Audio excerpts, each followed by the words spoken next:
Hey there, AFK Journey fans.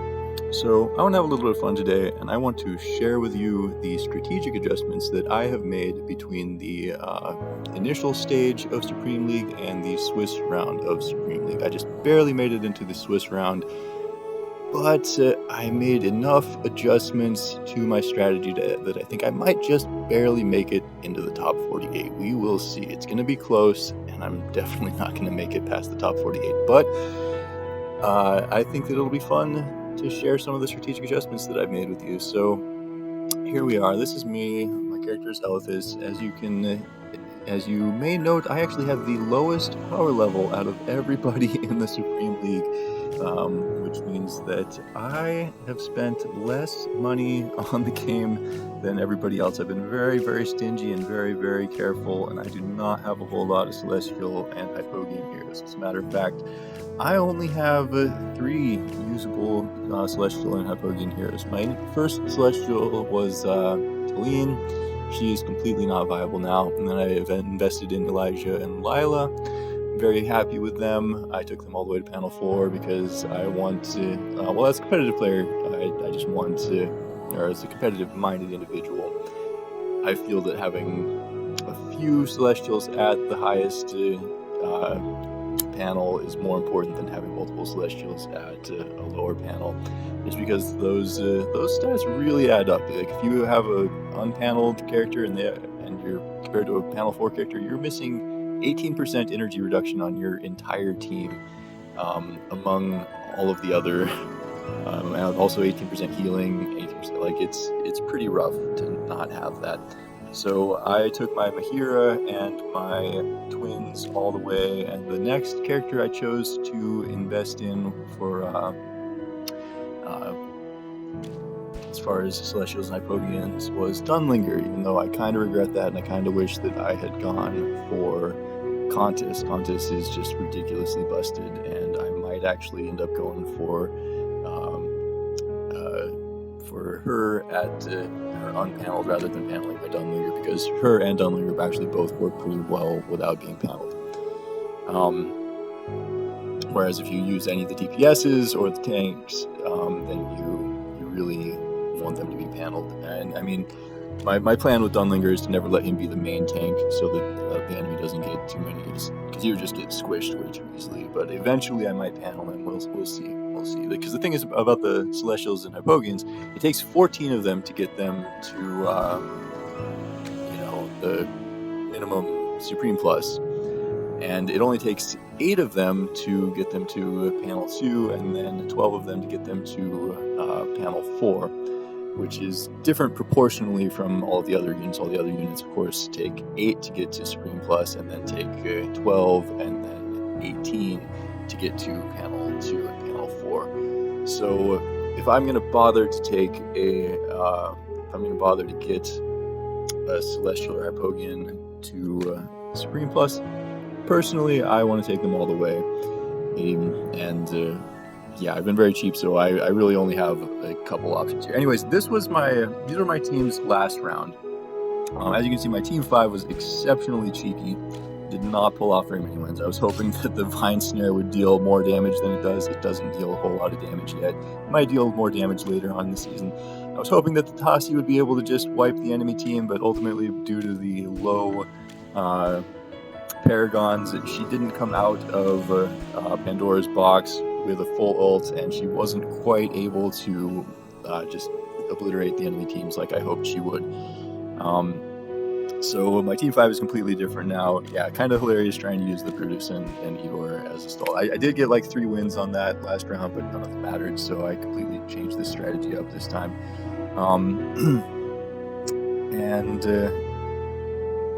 Anyways, you can look at that if you want. I'm just going to go into where I'm currently at and talk about the adjustments that I've made since then. So I actually got a little bit of a weird goal between last round and this round, which is that I did a 10 pull on the epic recruitment, and I wasn't a guaranteed.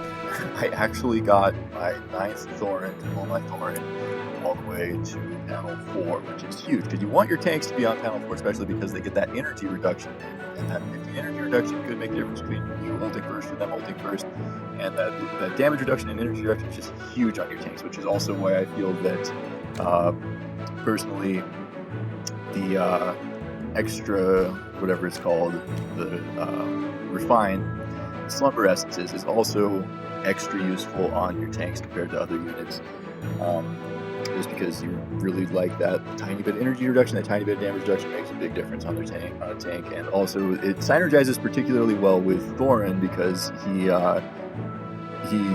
it triggers every 20 seconds, and he's going to revive multiple times, so there's a good chance that he gets to have that thing triggered twice, and he might get a really cheeky ult off because of it.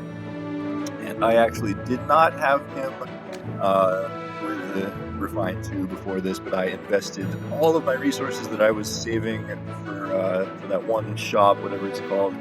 I was gonna invest here. Let me refresh my memory of what it was called. 1 second. The Spirit Store, right? I had 900 of these bad boys saved up because I wanted to invest all in season tokens so that I could eventually build a Zoria.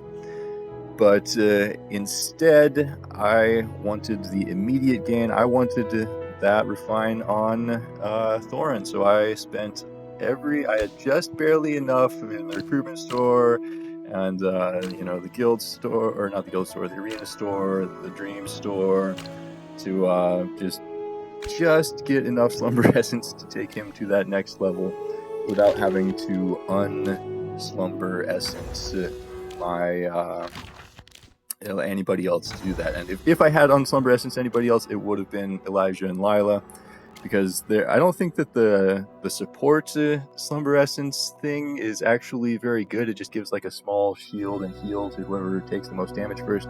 However, I really like it personally on Elijah and Lila because again, Lila's dumbass is going to run out there and die. So a tiny bit of damage reduction, a tiny bit of energy gain, Elijah and Lila are almost always like right on the verge of dying before they ult. So if they actually get their ult off, they go invincible, everybody gets 40 haste.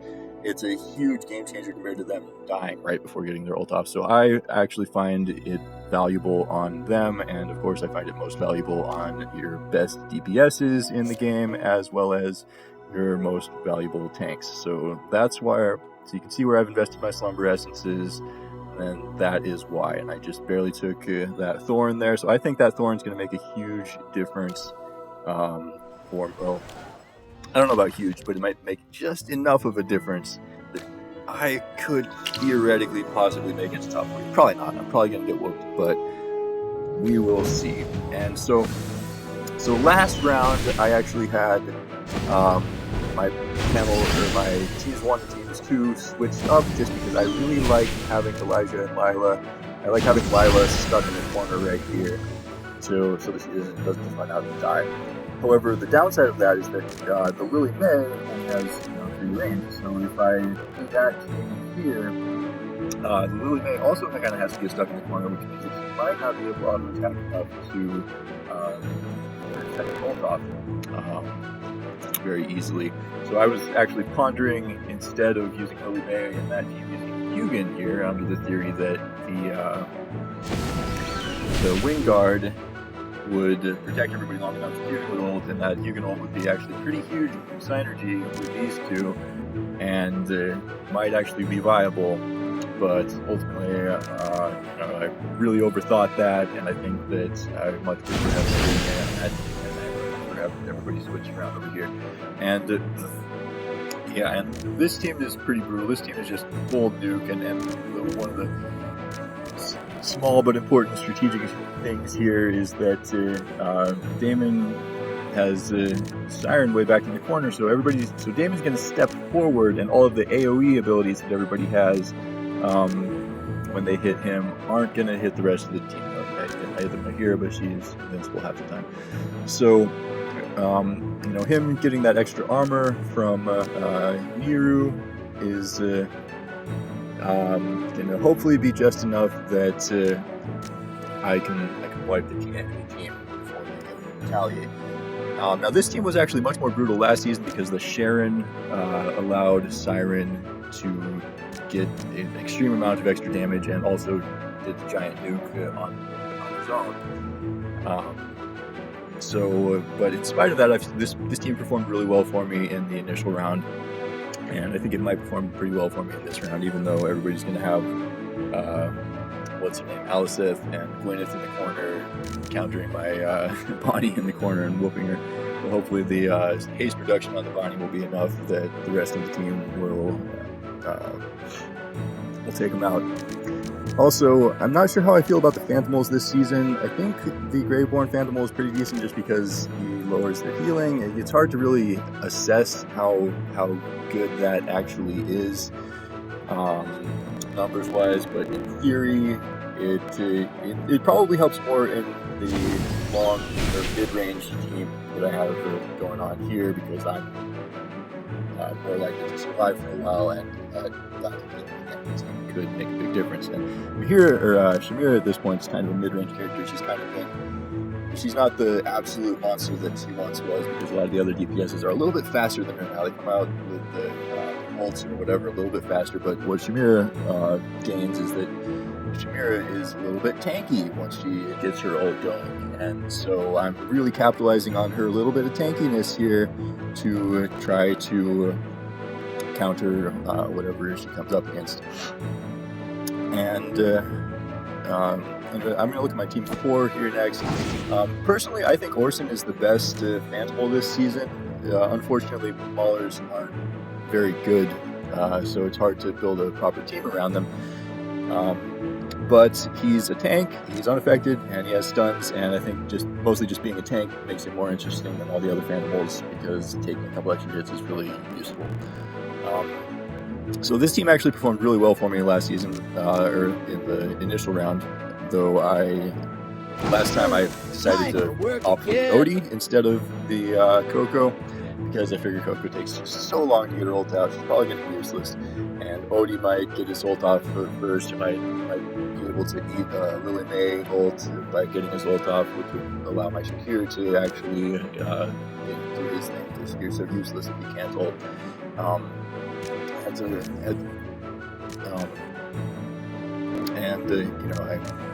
At one point I thought about doing this, but then Rowan's energy potion goes to Odie instead of Shakir, which is unacceptable. Rowan's energy potion, highly underrated, even though Rowan usually dies very quickly in most rounds. Just getting that energy potion off, getting like 1-2 potion off with extra, the extra armor, actually makes him somewhat acceptable in certain strategies. In this strategy, he completely makes the strategy survive. And in this one, all of my damage is pretty much coming from Surging Spell and Shakir just like slowly chipping away at them and never dying. And so I think my adjustment here, having the Coco instead of the Odie, is going to be pretty significant. Even though this team performed really well for me last round, I looked at it and, a couple of the rounds, the Odie actually did manage to do enough damage, but I don't think it really mattered. Mostly he's just going to be dealing damage to their tanks. Who cares about that? So having 15% extra defense on my Entendre is probably actually going to be more viable than anything Odie could do on his own. And if Coco manages to survive a couple rounds and get her ult off, her ult is so busted that actually standardizes really well here, and I'm going to get more Surging Spells off, and I might be able to pull off a couple wins. So I think that's a pretty big improvement on my team 4 here. I was really weighing the Odie or the Coco last time, and I think I made the wrong decision with the Odie, but it still worked out. And anyhow, I think that switching these two is also a pretty fair strategic gain compared to last round. So, and last round, you may have noted, I probably didn't memorize my entire lineup from what you saw earlier, but last time I had the Hugin right here, and I had Leica right here, which I thought was I need to get that extra 120 energy on my free run so that my free run ults first, and that's really important. And that might have been really important, actually. That very well could be more viable than this in certain situations. It's hard to say, but ultimately, I think that this will prove a little bit nastier, just because the Tassi is more likely to clean up a bunch of different kinds of teams than last time it was all on the free rim. So yeah, we've got Iron here. So if he's there, then he eats the. I actually don't know if which side Pandora prefers, but I have it here just in case. And he's walled off from running forward, so if there's any unaffected units, he's going to run up there and fight them. And yeah, the goal here is very simple: get the 3 ults. The 3 ults causes the sunlance to come off, and everybody on the enemy team hopefully dies, and Tassi does her thing and wipes them up. But it's not. It's a little bit sketchy. It's going to be really luck based depending on the enemy team, because not fully paragoned here, and there are some really nasty teams up here in the Swiss League, and I'm scared. But you know, it might work out though. It's hard to say. So I'm really banking on my teams 1 and 2 are the ones that I'm really hoping to get the 2 wins with, and then I have to get 1 win with a team 3 or a team 4 here, being able to seal my way into the top 48, which probably not gonna happen, but you never know. Anyways, so my team 5, you guys are gonna like this, because this is immensely cheeky, and it's probably not gonna work out, but it's gonna be really funny if it does work out. So I showed you my team 5 last time. I tried to be really cheeky with the Tassi. It didn't work out. This time I'm trying to be really cheeky with my unupgraded Marcille, because I think Marcille might be good enough that she can just take out the enemy regardless of being unupgraded. So the whole strategy here, like, it gives her a little buff. She gets a little buff here, and I'm using the enlightening spell so that she just gets even more of a little bit of a buff, so that hopefully she can ult in time that she doesn't die from everybody's auto attacks, because she's gonna die, like, she's gonna get breathed on and torn to shreds in this league. But I want to see this pull off a couple of cheeky wins. I think it would be absolutely hilarious. And obviously, I'm not using a Phantom here, because I don't think the Phantoms are super busted in this so far in this season. And I just don't have a good enough strategy to try to use one. If I had used the Hugin in this team, when this team was on this map, then I was thinking about trying to Dunlinger my Lenya, and because at that point I would have had my Lily May here, and my Lily May would have had a little bit of synergy with the Lyca buff, and in theory, Lenya survives long enough to get her ult off right before the Dunlinger effect wears off, and then Lenya takes out their main DPS, which might kill the game. It was a really questionable theory. This is also very questionable, but I think this is more fun than the Lenya. I've tried to, I actually toyed with the timing of the Lenya and Dunlinger thing, and it just takes too long to charge her ult, especially with the lack of Paragon. So we'll see. We'll see if this actually manages to pull off a couple wins. That is going to be hilarious to me. And yeah, those are the strategic adjustments that I have made as the stingiest player in the Swiss League. And that's my story. Those are the strategic adjustments I've made, and I hope that they have amused you as much as they have amused me. And that's it. That's the video.